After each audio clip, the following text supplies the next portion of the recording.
I believe dynamic leadership is essential for the success of any small business looking to grow and scale and thrive in today's ever-changing environment. In a world characterized by volatility, uncertainty, complexity, and ambiguity, what we commonly refer to as a VUCA environment, traditional leadership approaches often fall short. Let's take a look at why.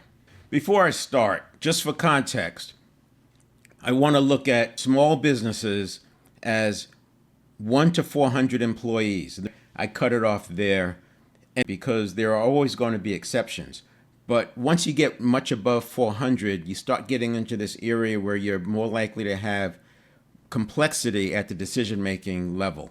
Small businesses have more freedom of action. Now, true, some of them below this size of 400, they might be owned by private equity, but the difference between being owned by a private equity or a single owner versus having a board that puts a CEO in place is very different.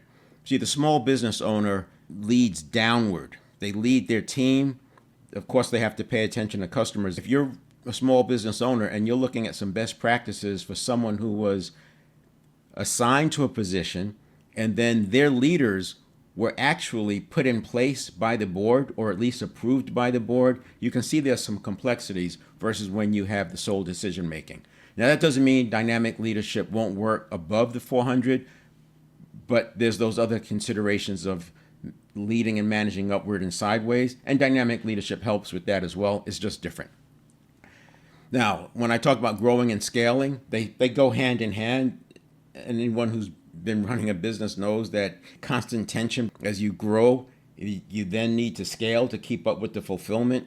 But if you spend money in scaling, then you don't have that money to pay for growing. So that's just normal. You have to work through that.